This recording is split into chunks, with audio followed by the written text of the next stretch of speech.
Back to Johnny's one-day pork belly that's now out of the oven. So this has been cooking now for the best part of 18 hours. OK. And it's been turned down 50 degrees, 50 degrees, 50 degrees every 45 minutes. Right. And we've turned it a couple of times. It's slow cooked.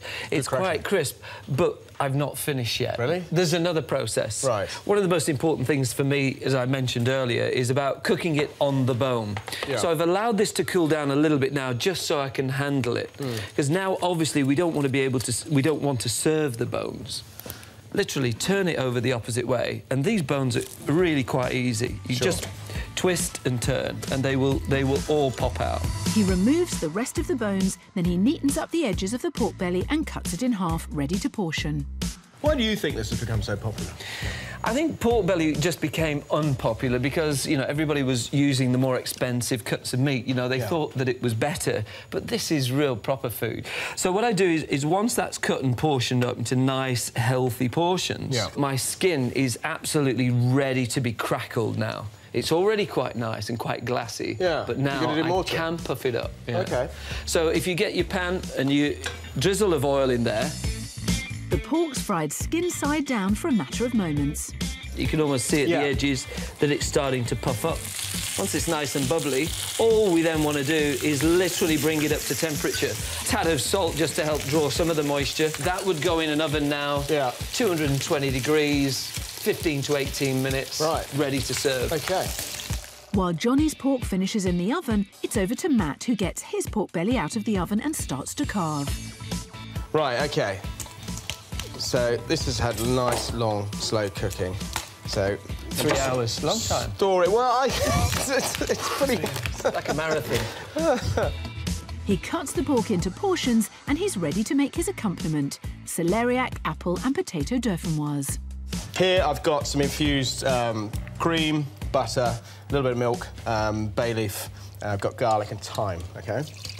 So that's been infused for about 30 to 40 minutes or so. Right, OK, so sliced potato, sliced celeriac, and then into that I'm going to put some apple. Let's get that going. Matt peels and slices a couple of apples and then checks on the potato and celeriac. OK, so that's up to the boil, Johnny. That starch is being poured out, so I'm just going to take that off now. And only going to add as much cream as I think necessary, because you don't want it too sloppy, you know? Then he adds a layer of apple slices.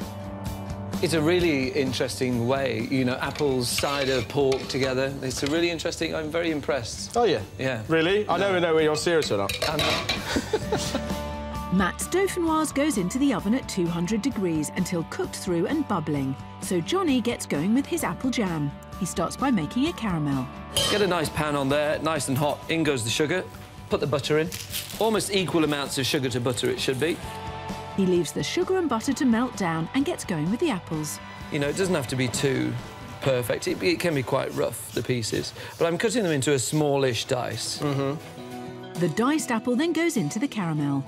So is this going to become a puree, or...? No, I like it quite chunky. He splits a vanilla pod, scrapes out the seeds and adds it all to the pot, and then leaves the apple jam to tick away.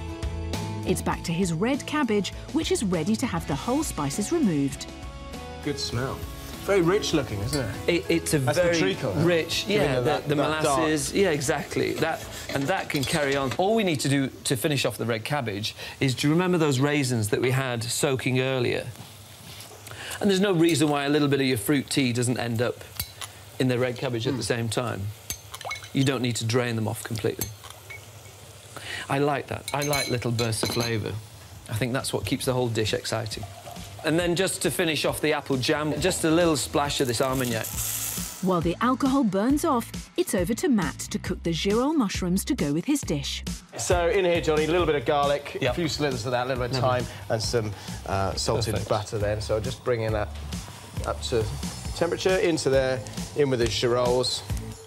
With the mushrooms on to cook, Matt checks on his dauphinoise. Right, let's have a look at this dauphinoise. Dauphinoise is ready. OK, my mushroom's looking good. There, nice, OK. Johnny gets his pork belly out of the oven, while Matt serves up his pork with watercress and the cooked giroles. So what style are you going for? Rustic. Rustic. The only style I know. All I'm going to serve on this plate is I'm just going to serve the red cabbage with a bit of the lovely liquid that comes with it that it cooked in. And then I made a mustard mash earlier with some really lovely grain mustard, so you get those little bursts of flavour bashing through it. Nice. Which to me is one of my favourites.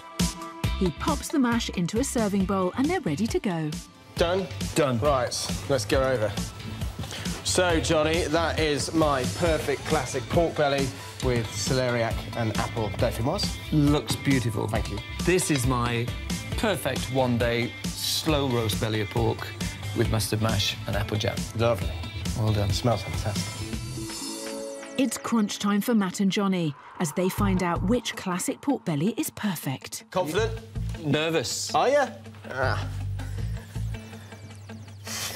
What? And the result is the slow roast belly of pork with celeriac and apple dauphinoise.